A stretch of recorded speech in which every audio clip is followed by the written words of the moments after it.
Então, bom dia a todos e a todas. E muito rapidamente, e agradecendo às colegas a mudança de ordem no painel. Nesta apresentação, baseada no texto que escrevi com a Margarida Barroso sobre famílias e gerações, cenários de desigualdade e mudança, nós pretendemos examinar como se estruturam formas familiares e relações geracionais em Portugal e na Europa e que tendências demográficas as acompanham. E focamos depois algumas das problemáticas sociais associadas às diferentes gerações relativamente àquilo que propusemos no nosso título, cenários de desigualdade e mudança. Consideramos aqui mudanças sociais e demográficas, o aumento da longevidade e do período de vida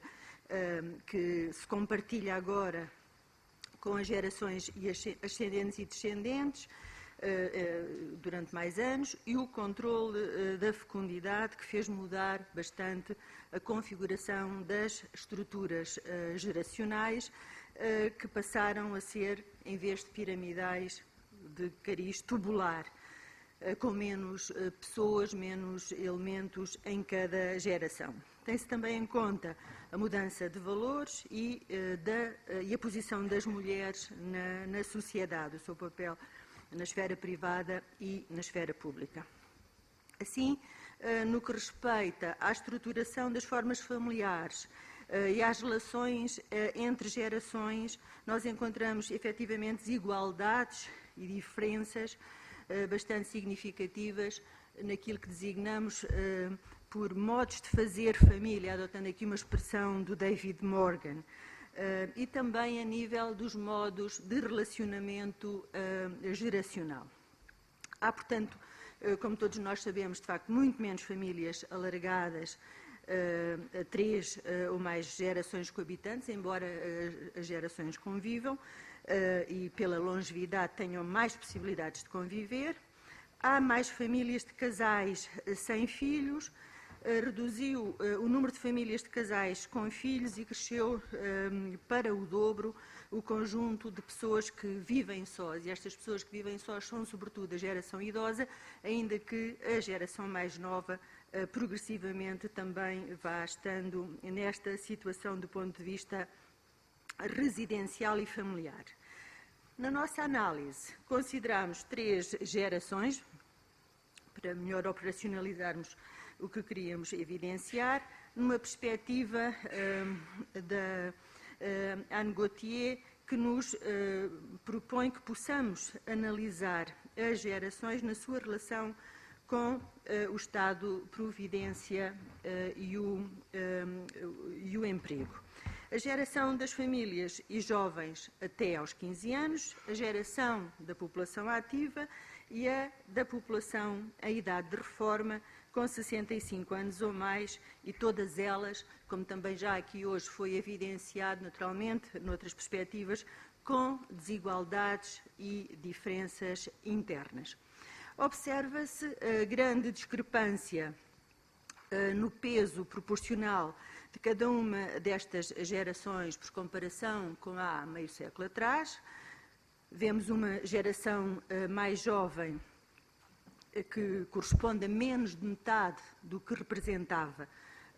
há meio século. A geração idosa cresceu para o triplo e temos uma geração em idade ativa aproximadamente 66%. Da comparação com os valores e médias europeias, sobressai naturalmente neste cenário da sociedade portuguesa, do ponto de vista geracional, um decréscimo muito acentuado dos jovens e um envelhecimento também bastante acentuado da sociedade portuguesa por comparação com os valores europeus. Focando-nos agora em alguns cenários geracionais de desigualdade e mudança, como eu dizia há pouco, e numa primeira categoria dos jovens, na sua transição para a vida ativa, nós observamos efetivamente fortes desigualdades no que respeita seja às trajetórias escolares, seja às trajetórias profissionais, associadas designadamente, e aqui há uma relação muito forte, com a sua origem familiar e os recursos capitais, sociais e económicos, as condições de vida das respectivas famílias. Portanto, nós vemos, por estatísticas recentes, que 30% dos jovens entre 25 e 34 anos, atualmente,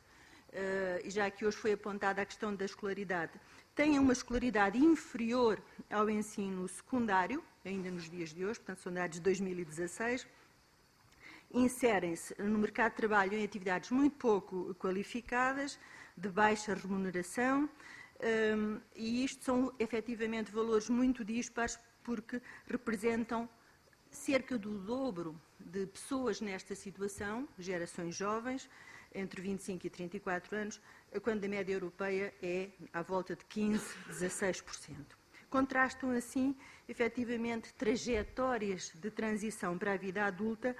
que nós, a partir de estudos feitos já há alguns anos, mas que ainda se aplicam plenamente a esta realidade, designamos de precárias, desestruturantes ou precoces, por parte destes jovens menos escolarizados e com esta situação do ponto de vista das suas origens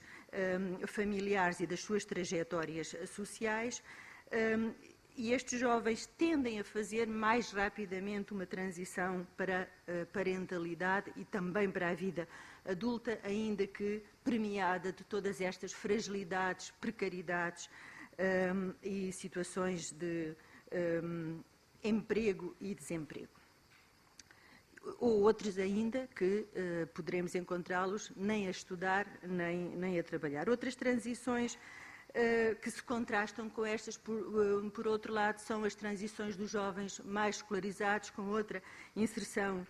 sociofamiliar,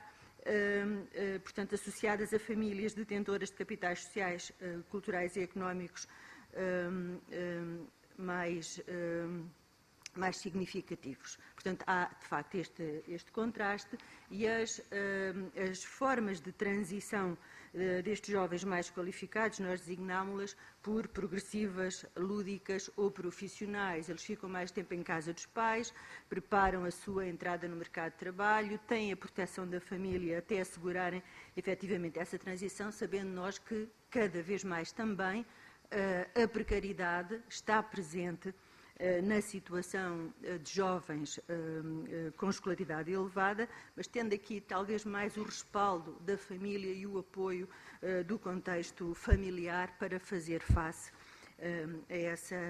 essa situação do mercado de trabalho. Relativamente à geração em idade ativa, uma das problemáticas que se tem estudado é a da relação trabalho-família, e aqui uma análise comparativa de mulheres de gerações nascidas no período da ditadura e no período da democratização do país evidencia efetivamente desigualdades e contrastes nos contextos sociais, políticos e culturais destas duas épocas. Contrapõem-se para as mulheres mais velhas taxas de analfabetismo elevadíssimas, pouca participação formal na atividade profissional, sobretudo quando casadas, que ficavam mais confinadas à espera da família, enquanto nas gerações mais jovens, as mulheres nascidas neste período mais democratizado da nossa sociedade puderam já aceder à escolaridade e massivamente estão inseridas no mercado de trabalho. Cresceram também numa sociedade com outros valores face à família e face à gestão da vida familiar e à educação dos filhos, que coloca em pé de igualdade as responsabilidades de ambos os elementos do casal, ainda que se note efetivamente uma desigual repartição de homens e mulheres nas responsabilidades das tarefas domésticas. Todas as mulheres, independentemente das gerações, reconhecem a importância do trabalho profissional para garante da sua autonomia pessoal e para robustecer o orçamento familiar, embora muitas delas, as mais velhas, inicialmente não fosse essa a sua forma de estar no mercado de trabalho, só mais tarde, com os filhos crescidos, e numa outra fase da sociedade portuguesa, com as mudanças ocorridas, ingressaram no mundo do trabalho. Muitas assumem esta chamada dupla jornada, de trabalho profissional e trabalho doméstico, e ainda se nota muito uma ideia de que a participação dos homens se prefigura como uma ajuda que é por elas imposta, é de alguma maneira forçada e não é ainda uma disposição incorporada por muitos dos homens, pelo menos nos discursos de que nós captamos ao longo das nossas entrevistas. Naturalmente, não estou aqui a fazer generalizações, porque encontramos, mais uma vez, aqui diversidades internas e chegamos até a tipologias onde, predominando esta situação, encontramos noutras situações casais, sobretudo os chamados PTs, de que há pouco a Rosário nos falava, mais qualificados, em que mulheres e homens com responsabilidades profissionais idênticas acabam por estabelecer formas de partilha da vida doméstica mais igualitária, uma gestão do cotidiano privado mais partilhado, seja, por vezes, com recurso a apoios profissionalizados ou informais. Destacar também aqui a forte presença das ajudas intergeracionais nas linhagens femininas. Isto acontece nos discursos das mulheres das gerações mais velhas, mas também está muito presente nos discursos das mulheres mais novas que referem esse apoio que têm de mães e sogras, nomeadamente para cuidar dos filhos e da vida doméstica. E no cuidar dos filhos, no entanto, há que destacar aqui aquilo que se prefigura presentemente, a emergência de um novo modelo de paternidade, que, apesar destas disposições ainda estarem muito incorporadas no homem, de uma participação que vai sendo forçada, há efetivamente uma atitude mais proativa relativamente ao papel do pai como cuidador, e essa emergência deste modelo de cuidador universal, de uma paternidade inclusiva, vai fazendo o seu caminho, não sem encontrar um conjunto de obstáculos do ponto de vista da forma como a sociedade, nas suas várias frentes, nas várias esferas, seja a nível profissional, seja a nível dos círculos de sociabilidade, ainda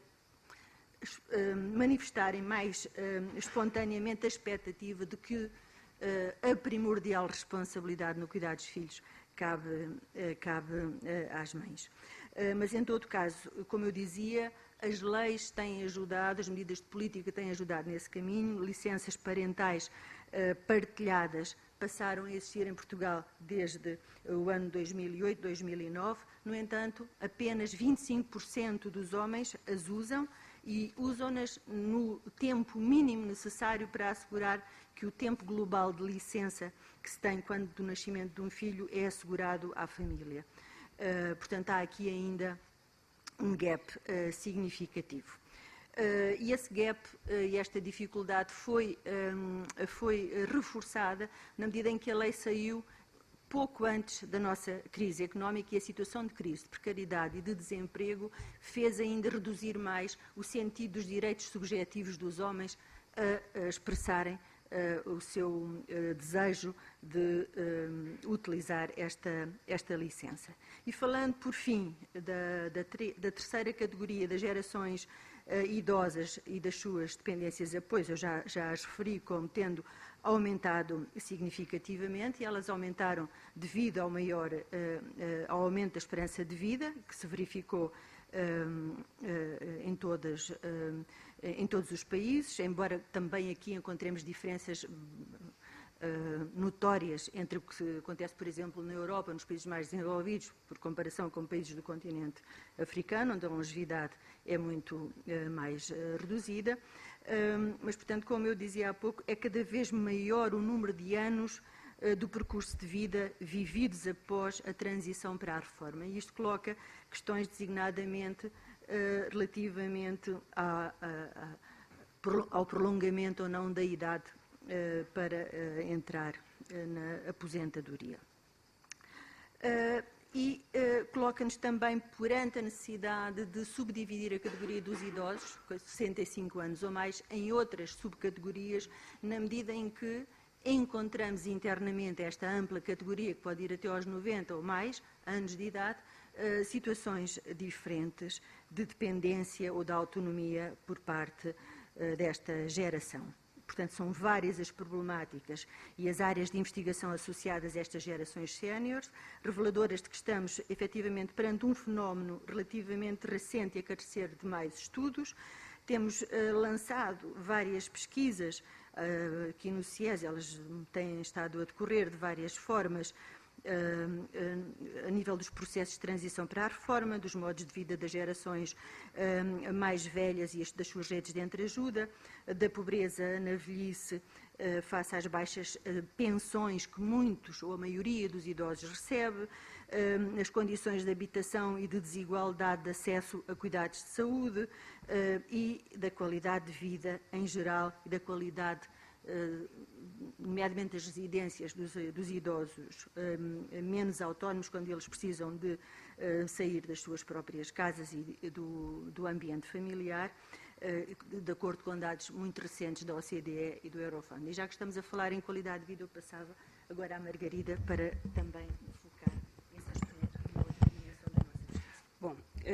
muito brevemente, de facto, as últimas décadas têm sido marcadas pela reconfiguração dos perfis tradicionais de trabalho, com o aumento do trabalho temporário, a tempo parcial, com o aumento das horas de trabalho consideradas atípicas. Parece-me que sobre esta questão vamos falar um pouco mais à tarde. Em todo o caso, a crise do final da década de 2000 veio intensificar algumas destas transformações e veio também intensificar as desigualdades no interior do mercado de trabalho e, consequentemente, as condições objetivas de trabalho e de vida das gerações que entraram no mercado de trabalho na década de 90, no final da década de 90 e, naturalmente, ao longo dos anos 2000, são e serão consideravelmente distintas das condições de trabalho das gerações anteriores. E uma das pesquisas que nós desenvolvemos no CIES, que permitiu analisar estas desigualdades e estas mudanças geracionais, sobretudo do ponto de vista da articulação do trabalho com a vida familiar, foi o projeto Quality of Life in a Changing Europe,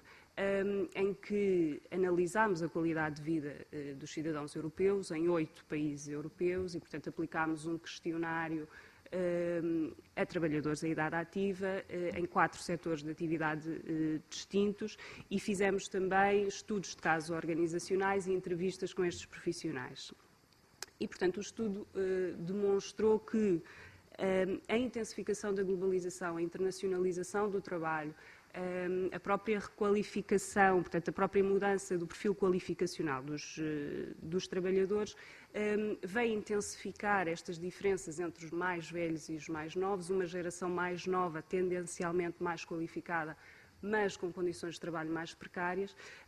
por oposição a uma geração mais velha, com situações laborais já mais estabelecidas. No domínio específico da articulação do trabalho com a vida familiar e na satisfação com essa articulação, ficou evidente que estas gerações mais velhas, aqui medidas como os trabalhadores com mais de 50 anos de idade, apresentam maiores níveis de satisfação com a conciliação do que os mais novos. Esta diferença é transversal aos vários grupos ocupacionais,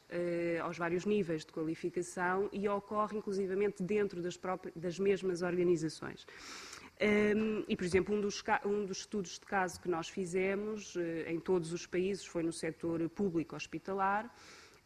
E nós, em Portugal, à semelhança dos colegas dos outros países, notámos diferenças nas condições de trabalho objetivas, tanto nos auxiliares da ação médica, como nos enfermeiros, como nos técnicos de diagnóstico, mas também nos médicos. Um médico que entre hoje, ou que tenha entrado há 10 anos atrás para a carreira médica, goza de condições objetivas significativamente distintas dos médicos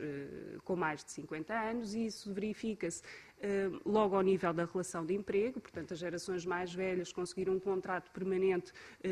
imediatamente a seguir ao estágio ou pouco depois. As gerações mais novas continuam em contratos a prazo sucessivos, que se prolongam ao longo dos anos, mas também ao nível das condições salariais e até no que diz respeito às próprias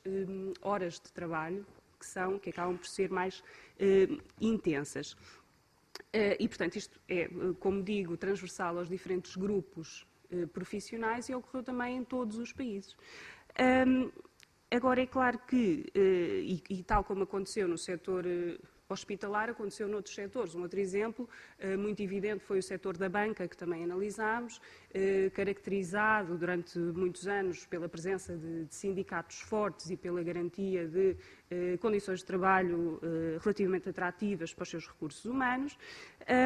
e que, ao longo do tempo, foi sofrendo também transformações no sentido da alteração das relações de emprego, mas também da intensificação dos horários de trabalho, aqui também muito potenciado pelas novas tecnologias, pelo acesso permanente ao e-mail, ao telemóvel, etc., mas também por alterações a estruturas muito concretas de apoio à família, como, por exemplo, a figura do infantário da empresa, que tem vindo a desaparecer, ou a figura das colónias de férias para os filhos dos trabalhadores, que também tem vindo a desaparecer. Como digo, estas diferenças ocorreram em todos os países, embora tínhamos notado que a amplitude da diferença acaba por ser mais acentuada nos países que, em termos médios, têm níveis de satisfação e de qualidade de vida inferiores. No caso do nosso estudo, na Bulgária, na Hungria e, logo seguidamente, Portugal. Portanto, estes países tinham maiores diferenças entre gerações do que outros países, como a Holanda ou como a Suécia. E, claro, depois aqui há outros eixos de diferenciação, como o género, o facto de terem filhos ou não, o facto de terem nas suas atividades profissionais funções de responsabilidade e desafio ou não. E, numa lógica comparativa europeia, estas diferenças estão, sobretudo, associadas à precarização do trabalho nas gerações mais novas. E aqui posso fazer referência ao outro estudo da minha tese de doutoramento,